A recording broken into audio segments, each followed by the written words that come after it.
Recently, a prominent Swedish report concluded that Russia's economy is cooked, and that it won't be long before Putin is out of moolah to fund his war against Ukraine.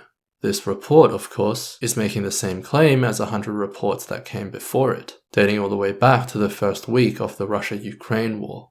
Yet despite all this talk about Russian economic collapse, Russian GDP has been steadily growing, and unemployment is at an all-time low. Though I suspect a lot of the employment out there isn't, voluntary. The question remains, though, is there any truth to these reports claiming that Russia is economically cooked? Or is it all just copium for the West to think that the sanctions placed on Russia are working? You can't keep getting away with it! To understand this, we need to look at the key factors fueling Russia's economy. Starting with government spending, Putin has been dropping bags on military spending ever since he decided to reverse Ukraine's sovereignty, splashing over a third of Russia's federal budget on the military in 2024. While this massive military expenditure has been a key driver behind Russia's GDP growth, it's also the cause of Russia's biggest economic problems. The increase in military expenditure has driven up wages in Russia's defense sector, and in turn has spiraled inflation out of control, with the official 2024 inflation figure sitting at around 9%, but with external sources calling bullshit on this and putting the real number at over 20%.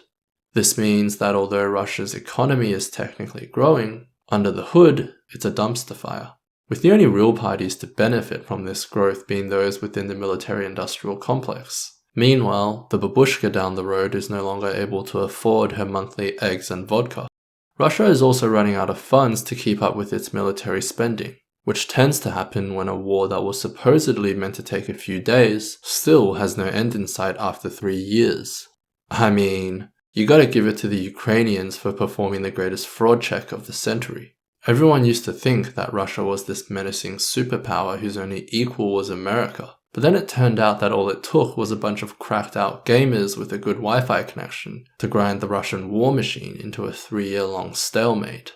Consequently, the Russian government's main source of savings, the National Wealth Fund, has dropped from $117 billion in 2021 to around $31 billion in 2024, meaning that Putin's going to have to start relying on foreign debt to fund the war effort, setting Russia up for a massive financial cheek-clapping once the war is over. This is actually already starting to happen, with China's 4 biggest banks reporting a quadrupling of their exposure to Russian borrowing since 2022. And while China is happy to be Russia's wartime sugar daddy, this dependence on Chinese financing basically means that Putin is Uncle Xi's simp until Russia's debt is paid off. You smart, you loyal, you're grateful. I appreciate that. Go buy your mama a house. The only real source of revenue for Russia is its export of oil and gas. Previously, this had been to its European neighbors, but due to Europe cold-shouldering Russia for trying to bring colonialism back, Russia is now selling its oil to India and China, both of whom can't turn down a good deal. It is what it is. It is what it is. And while this is partially making up for lost revenue from Western sanctions, historically low oil prices mean that Russia is barely turning a profit on its oil exports. Russian gas is in an even worse position, now essentially without a buyer due to the lack of pipelines into India and China, making the export of gas to these countries unpractical. All of this means that a significant portion of Russia's energy revenue is now missing, during a time when Putin is essentially going band for band against the rest of Europe. There's also the problem of what Russia will look like post-war. Most of its economic activity is currently being generated within the military-industrial complex. An entire generation of Russian men are learning how to use the Kalashnikov, but none of those left standing after the war are going to know how to do a VLOOKUP in Microsoft Excel. So, is Russia's economy cooked? Probably, but perhaps not as much as Western media is making it out to be.